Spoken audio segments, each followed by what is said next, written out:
Bonjour! Aujourd'hui, dans cette vidéo, c'est trop exposé, voilà. Donc, aujourd'hui, dans cette petite vidéo, je vous fais une petite vidéo sur un des nouveaux ordinateurs, pas un des, mais un nouvel ordinateur que j'ai eu, voilà. Il s'agit de cette boîte-là ici. C'est pas un boîtier OEM, c'est un boîtier fait maison par un assembleur.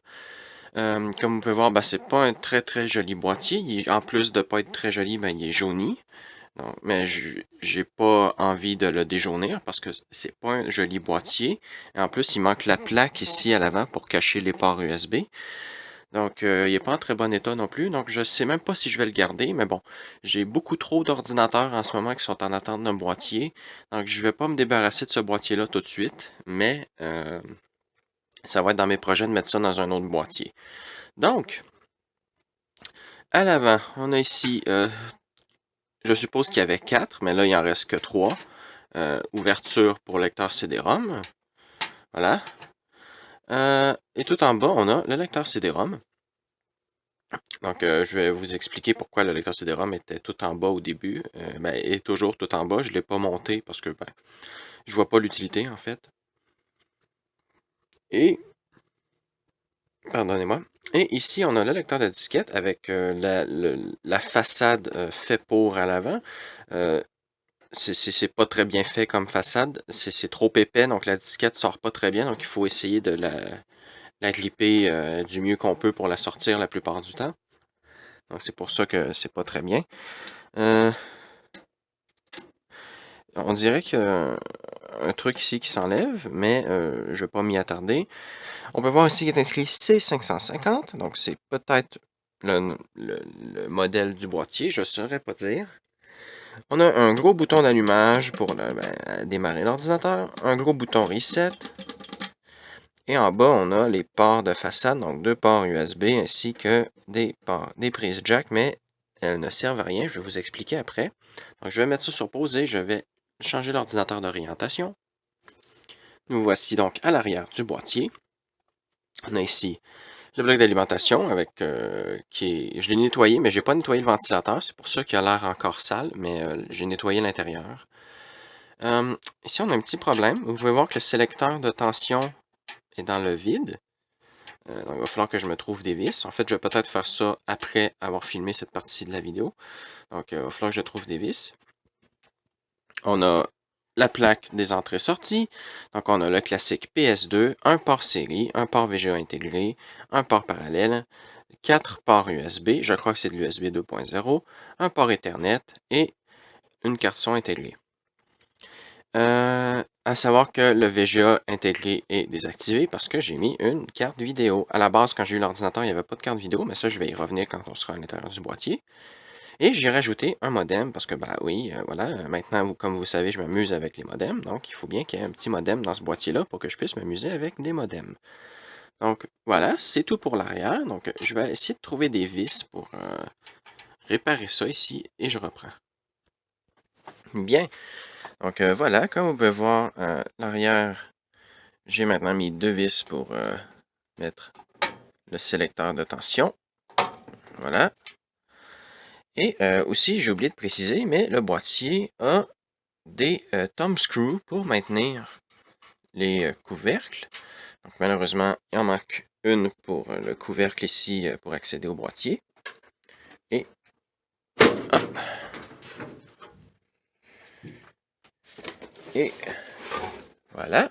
Donc, ceux qui s'y connaissent en carte mère auront reconnu tout de suite de quelle compagnie vient cette carte mère-là. C'est une carte mère de chez ECS. Il s'agit de la 741GX-M. Donc, elle est en bon état. Il n'y a pas de condensateur de gonflé. J'ai pas eu de problème avec, si ce n'est un problème de pilote, mais c'est pas de la faute à la carte mère si les pilotes de chez 6 sont mal faits. On a un chipset 741GX avec, comme vous pouvez voir ici, le radiateur officiel de chez AMD. Je ne sais pas si je peux avoir un reflet. Voilà, AMD. Pas à l'intérieur, mais sous Le refroidisseur, on a un AMD Sempron 2400+, donc un processeur à 1,66 GHz. Rien de bien fameux, mais ça fait le travail pour du Windows XP. J'ai aussi remplacé la barrette de 256 mégaoctets de RAM par deux barrettes de 512 mégaoctets. Donc là, ben, j'ai 1 gigaoctet de RAM. Et on a ici le bloc d'alimentation. Comme vous pouvez voir, il a été ouvert. Le seau est cassé. Donc ça, c'est pas moi qui l'a cassé, le seau, c'était déjà comme ça. Donc comme vous avez pu voir, de toute façon, il manquait les vis pour le sélecteur de tension. Donc il y a déjà quelqu'un qui a été à l'intérieur de cette alimentation-là. Mais je l'ai regardé et tout avait l'air en ordre. Pas de problème, pas de condensateur gonflé, pas d'endroit où le PCB est décoloré. Donc ça m'a l'air d'être une bonne alimentation. Une alimentation de 350 watts avec 28 ampères sur le 3.3 volts, ce qui sert à rien. 25 ampères sur le 5 volts, ça c'est utile parce que le CPU utilise 5 volts si je me souviens bien. 12 ampères sur le 12 volts, c'est peu, mais ça fait le travail. Et le reste, on s'en fout. Voilà. Donc voilà, c'est pas mal tout. Ici, on va passer au disque, au lecteur et au disque.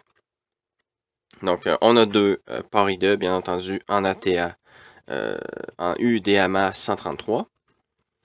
Et les lecteurs sont branchés sur ça. À la base, il y avait un seul câble I2 et le disque dur était branché sur le deuxième connecteur et le lecteur CD sur le premier connecteur. J'ai remédié à ça en mettant deux connecteurs. D'ailleurs, je crois que les deux sont des 80 broches. Oui, les deux sont des 80 broches. Donc, j'utilise la pleine capacité du lecteur CD-ROM qui permet d'aller en UDMA 2 multimo, si je me souviens bien. Et ben, le lecteur CD, je l'ai remplacé parce que l'autre a des problèmes de lecture. Il s'agit d'un CED881B. Donc, c'est un graveur CD RW. Ce qui fait amplement le travail pour du Windows XP. Peut-être qu'un lecteur DVD aurait été apprécié aussi, mais vu la performance de l'ordinateur, il ne va pas vraiment jouer des jeux qui datent de l'époque où les jeux étaient disponibles sur DVD, donc c'est pas très grave non plus. On a un lecteur d'étiquette que j'ai dû remplacer lui aussi parce qu'il y avait des problèmes. Il était incapable de lire l'étiquette, mais le lecteur d'étiquette est dans ma pile de lecteurs d'étiquette et il est identifié comme défectueux. Donc, quand j'aurai du temps, ben, pas quand j'aurai du temps à perdre, mais quand je voudrais faire autre chose de mon temps et que ça va me tenter de m'occuper des lecteurs de disquettes, ben, j'essaierai de le réparer. Parce que, ben oui, j'ai réparé plusieurs lecteurs de disquettes au cours de ma vie, donc parfois c'est juste un tout petit ajustement sur le moteur pas à pas et le lecteur de disquette repart sans problème. Donc, généralement, c'est ça la réparation que j'ai à faire. Donc, ça, c'est pour le lecteur CD et le lecteur de disquette. On va maintenant passer au disque dur. Donc, le disque dur, c'est rien de bien extraordinaire. Il s'agit d'un Seagate 7200.7, un disque dur de 2005. Donc, c'est le composant le plus récent dans cet ordinateur, je crois. Je n'ai pas regardé de quand datait la carte vidéo, mais la carte vidéo, bah, c'est une carte vidéo de chez Asus et c'est une ATI Radeon 9550. Donc, c'est pas une mauvaise carte vidéo. Mais c'est pas non plus la plus performante. De toute façon, ça ne me donne rien de mettre une carte vraiment plus performante avec ce processeur-là. Donc, voilà, ça fait le travail. Et ici, on a le modem. Je peux essayer de vous montrer le dessous des cartes. Voilà. Si je peux allumer la lumière. Ah, voilà. Donc, voici le dessous de la carte graphique. La pâte thermique a été changée. Et voici le dessous de la carte PCI. Donc, voilà. Et vous pouvez voir ici mieux le chipset 6. Oh, et je vois que ça, c'est pas bien rentré. Voilà. Et on a deux cavaliers, un pour bloquer le BIOS et un pour le remettre à zéro. Et c'est pas mal tout. Donc, c'était la partie présentation matérielle. Donc là, je vais remonter l'ordinateur et le connecter. Et là, je vais vous montrer l'installation de Windows XP qu'il y a dessus. Donc, je mets ça sur pause et je reprends. Bien, donc l'ordinateur est branché. Il ne nous reste plus qu'à le démarrer. Hop, on va aller faire un petit tour dans le BIOS.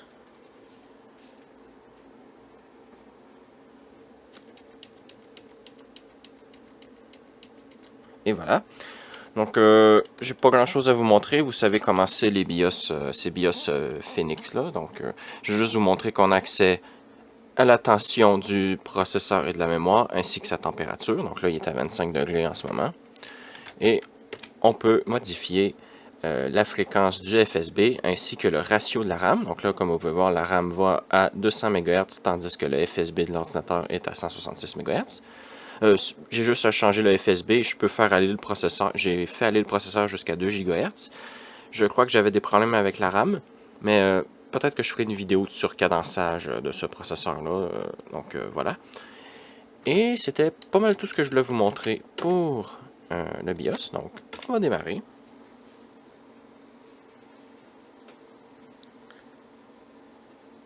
Voilà, donc AMD Sempron, 1 gigaoctet de RAM. Ça démarre Windows XP, bien entendu. J'ai installé le Service Pack 4 en français. Donc oui, il existe un Service Pack 4 pour Windows XP en français. Donc juste à le chercher sur Google, ça devrait être parmi les 3 premiers liens. Je me souviens plus lequel j'ai pris. Mais voilà. Donc j'ai mon Windows XP est relativement à jour. Donc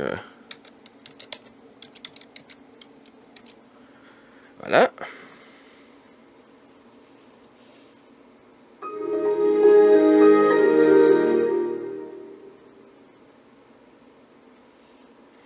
L'ordinateur est pas très long à démarrer, mais bon, il n'y a pas beaucoup de trucs à démarrer non plus. C'est une installation assez propre de Windows XP, donc ça va bien. Et le disque dur va relativement vite dans la machine. Donc ça aussi, vous pouvez voir, là, ça a fini de charger, donc ça n'a pas été très long. Donc ce que j'ai installé en ce moment, j'ai Vice City, GTA 3, pardon, pas 4, Virtual PC que j'utilise beaucoup en ce moment. J'ai installé Mozilla Firefox, la dernière version qui fonctionne avec sans le SSE 2. J'ai installé Star Wars épisode 1 Racer, mais j'ai des problèmes avec. Ainsi que GL Quake, j'ai des problèmes avec, mais ça je crois que c'est de la faute peut-être au pilote ou à la machine en elle-même, parce que j'ai essayé avec une autre carte graphique. Celle-là c'est une Nvidia GeForce 2 MX. Donc, c'est pas une mauvaise carte, c'est juste une carte qui est un peu plus vieille que celle qu'il y a dans le PC en ce moment. Et elle aussi me faisait des erreurs. Donc, soit le jeu a des incompatibilités avec Windows XP, ou soit que j'ai été malchanceux et que les deux pilotes de deux compagnies différentes que j'ai essayé ne fonctionnent pas avec ces deux jeux-là. J'ai aussi installé Age of Empires 3 parce que j'ai le jeu complet en boîte. Il est ici, comme vous pouvez voir. Age of Empires 3 avec la Gold Edition, avec l'extension, je me souviens plus trop quoi. Donc voilà. Et c'est pas mal tout ce qui est installé sur la machine. Donc on va aller faire un petit tour sur CPU-Z.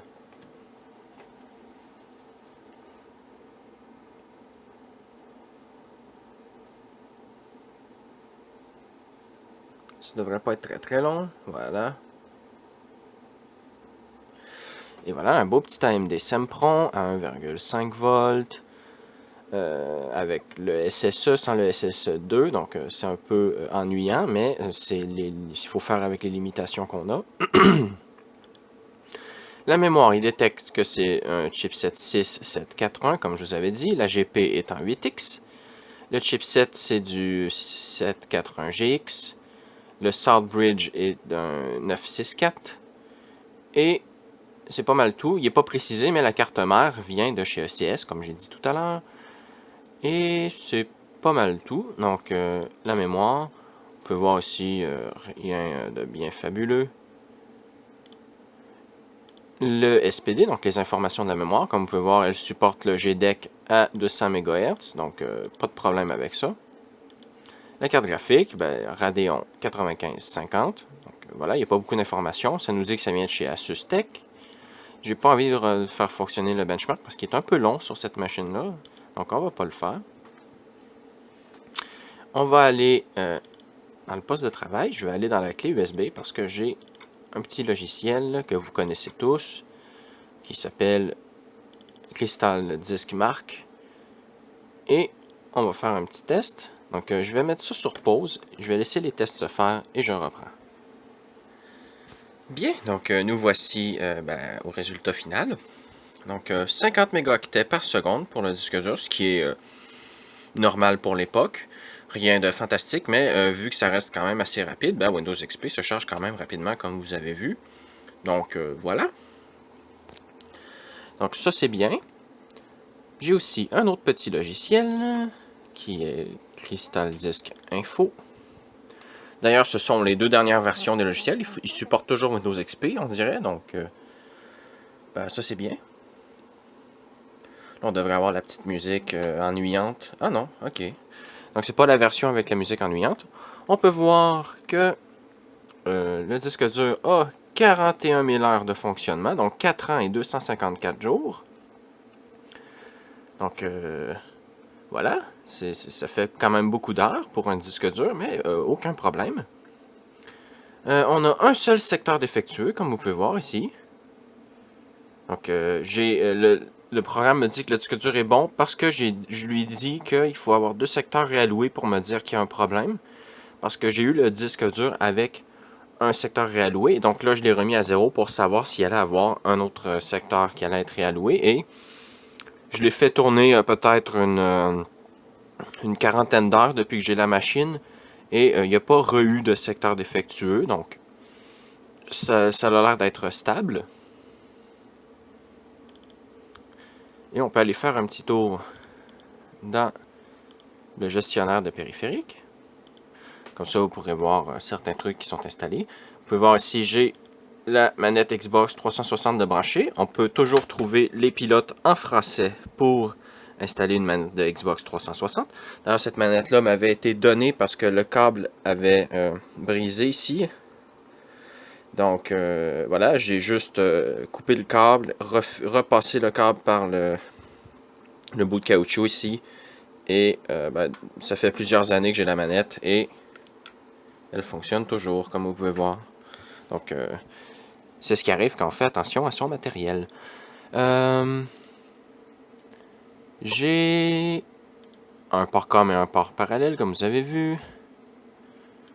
Donc, un écran plug and play. Le modem est installé. Vous pouvez voir, c'est un US Robotics 56K FaxWin. Donc, c'est juste un Win modem, tout ce qu'il y a de plus classique, qui est sur le port COM3 en ce moment. Lecteur de disque, comme vous pouvez voir, on a un ST34014A qui est notre disque dur. Le LG que je vous ai dit tout à l'heure. Contrôleur USB. Contrôleur audio. Donc c'est juste une carte qui fait de l'AC97, tout ce qui est de plus classique. Les contrôleurs. Donc on peut voir ici qu'on a le contrôleur 6 PCIe. On a les pilotes de chez Microsoft. Pourquoi? Parce que j'ai installé les pilotes officiels et il me coupe la vitesse de disque dur par 4, donc par 5. Donc au lieu d'avoir 50 mégaoctets par seconde, je me retrouve avec 10 mégaoctets par seconde. Donc c'est horrible, donc j'utilise les pilotes Microsoft à la place, qui eux fonctionnent. C'est rare qu'on dise ça, mais pour une fois, un truc Microsoft fonctionne mieux que les trucs de chez le constructeur. Vous pouvez voir ici, on est en DMA Multimo Mode 2. Et ici, on est en Ultra DMA Mode 5. Donc, voilà. Et la carte réseau, qui est une carte Fast Ethernet PCI SIS 900. Et la carte graphique que je vous ai déjà montrée. Donc, voilà. Je crois que c'est pas mal tout. Bien entendu, j'ai installé quelques petits trucs. Je crois que j'ai installé... Bon, il veut pas me le faire. J'ai installé le petit programme, les Win Tweaks. Est-ce qu'il me les a mis ici? Non, hein? Le Tweak AI, voilà, mais je l'ai pas là. Donc, est-ce que c'est comme dans Windows 98 puis dans le panneau de configuration? Non, il n'est pas dans le panneau de configuration. Ok. Donc, voilà, bon. Je ne vais pas m'y attarder. Je voulais vous montrer les Tweak AI, mais ils sont pas là. Ah voilà, Power Toys for Windows XP. Voilà, Tweak UI, pardon, pas AI. Donc vous pouvez voir ici, on a plein de petits trucs. Donc peut-être que je ferai une vidéo sur les Tweak UI un jour, mais voilà. Donc on va éteindre la machine. Et j'ai remplacé le bruit de fermeture de Windows XP. Donc, en espérant que vous allez apprécier. Voilà, donc voilà, ça m'amuse. Donc voilà, en espérant que vous avez apprécié cette petite vidéo sur ce nouvel ordinateur que j'ai eu. Et à la prochaine.